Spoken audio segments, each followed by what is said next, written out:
حضرت جابر رضی اللہ تعالیٰ عنہ فرماتے ہیں کہ رسول کریم صلی اللہ علیہ وآلہ وسلم نے ارشاد فرمایا، اللہ اکبر۔ دیکھیے، کہیں کہا گیا کالا کالا نبی صلی اللہ علیہ وسلم، کہا گیا کالا کالا رسول اللہ صلی اللہ علیہ وسلم، کہیں کہا گیا کالا کالا ابو القاسم صلی اللہ علیہ وسلم۔ کیسے رنگ ہیں؟ حضرت عائشہ بھی روایت کرتی ہیں حضور کی حدیث، تو کبھی نہیں کہتی کہ کالا کالا زوجی، میرے شوہر نے کہا، وہ بھی کہتے ہیں کالا کالا رسول اللہ، میرے رسول نے کہا۔ حضرت عباس روایت کرتے ہیں تو کبھی نہیں کہتے کہ میرے بھتیجے نے کہا، وہ بھی کہتے ہیں کالا کالا رسول اللہ صلی اللہ علیہ وسلم۔ اللہ اکبر۔ حضرت علی روایت کرتے ہیں، حضرت علی حضور کے بھائی لگتے ہیں نا، تو کبھی نہیں کہتے کالا کالا اخی، میرے بھائی نے کہا، وہ بھی کہتے ہیں کالا کالا رسول اللہ صلی اللہ علیہ وسلم۔ اللہ اکبر۔ یار رسول کا رشتہ کتنا بڑا رشتہ ہے۔ تو کوئی نہیں کہتا میرے شوہر نے کہا ہے، کوئی نہیں کہتا میرے بھتیجے نے کہا ہے، کوئی نہیں کہتا کہ میرے بھائی نے کہا ہے، سارے کہتے ہیں میرے رسول نے کہا ہے۔ تو یار یہ کتنا بڑا رشتہ ہے، کتنا عظیم رشتہ ہے، تو اس رشتے کے ساتھ فخر ہوتا ہے، ناز ہوتا ہے۔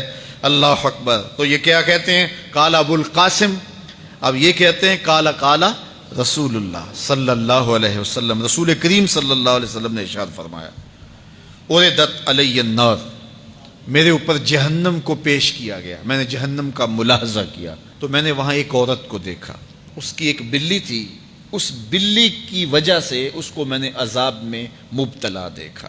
کیسے بلی کی وجہ سے اس کو عذاب دیا جا رہا تھا؟ اس نے بلی کو باندھا ہوا تھا، قید کیا ہوا تھا، نہ تو اس کو وہ کوئی دودھ دیتی تھی، کوئی اس کو کھانے کے لیے چیز دیتی تھی، اور نہ ہی اس کو چھوڑتی تھی کہ وہ زمین کے کیڑے مکوڑے کھا کے اپنے پیٹ کی آگ بجھا سکے، یہاں تک کہ وہ بلی بھوک کی وجہ سے مر گئی۔ رسول اللہ فرماتے ہیں بلی کی اس مالکہ کو میں نے جہنم کی آگ میں جلستے ہوئے دیکھا۔ اور عمر بن عامر الخزائی، بنو خزاعہ کا شخص عمر، اس کو میں نے دیکھا اپنی انتڑیوں کو جہنم کی آگ میں دھکیل رہا ہے، اس کی انتڑیاں نکلی ہوئی ہیں اور جہنم کی آگ میں گھسیٹتی ہوئی اس کی انتڑیاں جا رہی ہیں۔ یہ پہلا شخص تھا جس نے سائبہ بنائے تھے، جانوروں کے کان چیر دیے اور بتوں کے نام پہ چھوڑ دیے، یعنی سب سے پہلے بت پرستی کا آغاز عرب میں کرنے والا بنو خزاعہ کا عمر بن عامر یہ تھا۔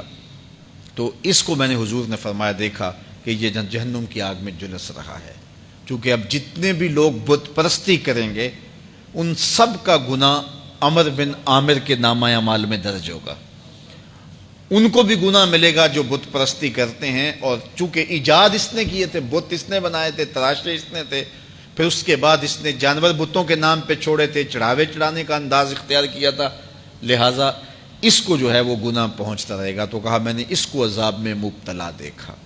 تو اگر خیر کی بنیاد رکھو گے نیکیاں ملتی رہیں گی، کھاتے کبھی بھی کلوز نہیں ہوں گے، اور اگر برائی کی بنیاد رکھو گے قیامت تک اس برائی پر جو عمل کرتے رہیں گے اس کا گناہ بھی کھاتے میں پڑتا رہے گا۔ اللہ اکبر۔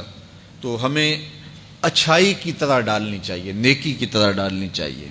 آقا کریم علیہ الصلوۃ والسلام نے ایک موقع پر فنڈ مانگا تو ایک شخص نے اٹھ کر کے پیش کیا، تو جب اس نے پیش کیا تو اس کے دیکھا دیکھی دوسرے بھی کھڑے ہو گئے، دوسرے بھی پیش کرنے لگے۔ بعض کا سارے خاموش ہوتے ہیں، کوئی ہمت نہیں کرتا، تو ایک کھڑا ہوا تو اس کو دیکھ کے دوسرے بھی کھڑے ہو گئے۔ تب حضور نے فرمایا تھا من سنّا فی الاسلام سنتاً حسنۃ فلہ اجرھا، جس نے اسلام میں کوئی اچھا طریقہ رائج کیا اس کو اس کا اجر ملے گا، اور پھر اس کی دیکھا دیکھی جس نے بھی کوئی اچھا کام کیا اس کا اجر بھی اس کے اجر کی کمی کے بغیر اس کے کھاتے میں بھی داخل ہوتا رہے۔